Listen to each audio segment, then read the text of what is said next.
Hello friends, स्वागत है आप सभी का भंडोरा स्टडी में। इस वीडियो में हम बात करने वाले हैं भारत के पड़ोसी देशों के बारे में। देखिए 2023 का जो यूपी ट्रिपल एस का पेट का सिलेबस है, हमने उसको जो है ऑलरेडी कवर कर लिया है। जिन छात्रों ने नहीं देखा है वो जाकर देख सकते हैं। और जो भारत का पहला पड़ोसी देश है वो पाकिस्तान है। पाकिस्तान की राजधानी इस्लामाबाद है। पाकिस्तान भारत के उत्तर दक्षिण के कोने पर स्थित है। भारत के पड़ोसी देश पाकिस्तान से भारत के कुछ राज्य सीमा साझा करते हैं, जैसे कि आपको पता ही होगा जम्मू कश्मीर, और अब उसके एक और केंद्र शासित प्रदेश के रूप में एक पार्ट और बन गया है, वो भी जो है अब पाकिस्तान के साथ सीमा साझा करता है। पंजाब, राजस्थान और गुजरात ये ऐसे राज्य हैं जो कि पाकिस्तान के साथ सीमा साझा करते हैं। पाकिस्तान के दक्षिण में अरब सागर है और उत्तर में अफ़गानिस्तान स्थित है। पाकिस्तान की मुख्य भाषा उर्दू है और पाकिस्तान के सबसे बड़े शहर कराची है।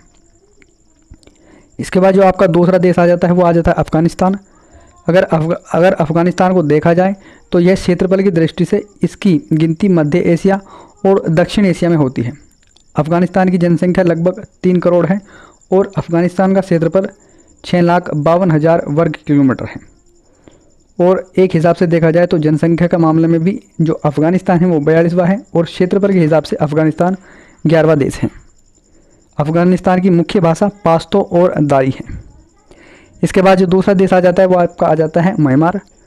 म्यांमार की राजधानी नेपयिदा है, पर आपको जो इसकी राजधानी पता होगा वो यांगून पता होगा, क्योंकि उसी को जो है यांगून भी कहा जाता है। म्यांमार का पुराना नाम बर्मा है। दक्षिण एशिया में एगो देश के नाम से ये जाना जाता है। भारत देश के पूर्व सीमा से म्यांमार मिलती है।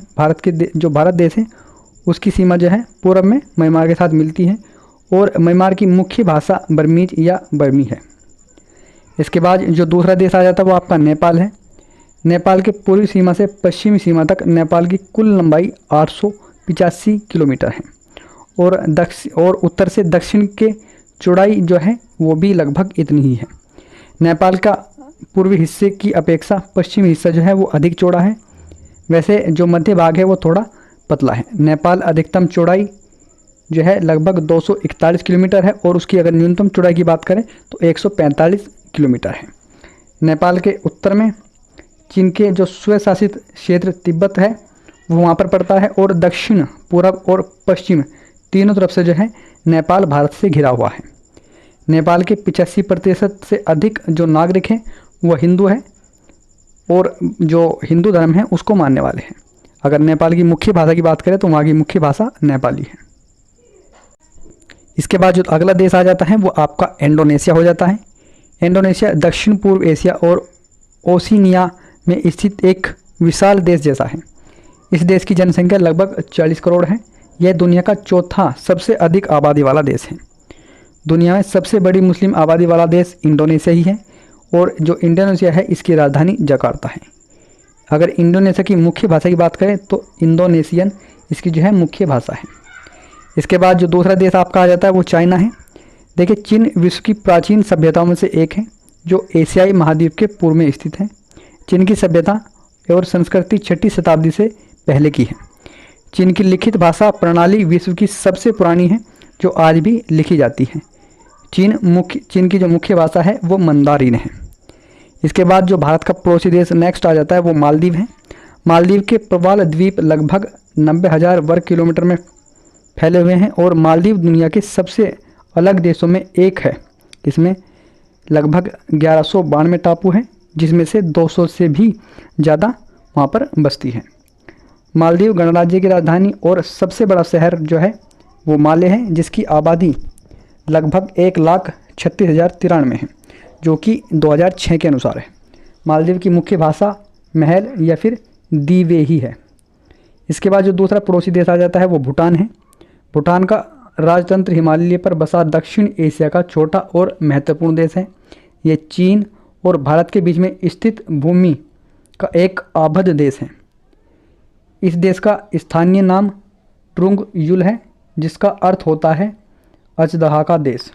ये देश मुख्यतः पहाड़ी जैसा ही है, ये पहाड़ी पर बसा हुआ है और केवल दक्षिणी भाग में जो है थोड़ा ही समतल भूमि इसके पास है। यह सांस्कृतिक और धार्मिक तौर से तिब्बत से जुड़ा हुआ था, लेकिन भौगोलिक और राजनीतिक परिस्थिति के मद्देनज़र वर्तमान में यह देश भारत के करीब है और भूटान मुख्य भाषा जो है, भूटान की मुख्य भाषा जोड़खा है। इसके बाद जो दूसरा पड़ोसी देश आता है नेक्स्ट, वो श्रीलंका है। श्रीलंका की जो राजधानी है वो कोलंबो है और ये भारत के लगभग 80 किलोमीटर दूर, भारत से जो है लगभग 80 किलोमीटर दूर हिंद महासागर में स्थित है। श्रीलंका पहले सिलोन के नाम से जाना जाता था। भारत के दक्षिण में इस देश की दूसरी भारत से जो है मात्र 31 किलोमीटर ही है। श्रीलंका का सबसे बड़ा नगर कोलंबो समुद्री परिवहन की दृष्टि से एक महत्वपूर्ण बंदरगाह है। इसके बाद जो नेक्स्ट आ जाता है वो आपका बांग्लादेश आ जाता है, जो कि भारत का ही एक हिस्सा कभी हुआ करता था, अब अलग कंट्री के रूप में जाना जाता है। बांग्लादेश विश्व में 8वां सबसे अधिक आबादी वाला देश है, जिसकी आबादी लगभग 16.4 करोड़ से अधिक है। भू क्षेत्रफल के मामले में बांग्लादेश 92वें स्थान पर है, जिसकी लंबाई 57,320 वर्ग मील है, जो इसे सबसे घनी आबादी वाले देशों में एक बनाता है। बांग्लादेश की कुल आबादी लगभग 98% हिस्सा बंगाली बोलते हैं, जो इसे दुनिया में सबसे अधिक सजातीय राज्यों में से एक बनाता है। बांग्लादेश की बड़ी मुस्लिम आबादी इसे तीसरा सबसे बड़ा जो मुस्लिम बहुल देश है वह माना जाता है। तो आई होप आपको ये वीडियो पसंद आई होगी। अगर वीडियो पसंद आई तो वीडियो को लाइक करें, चैनल को सब्सक्राइब करें।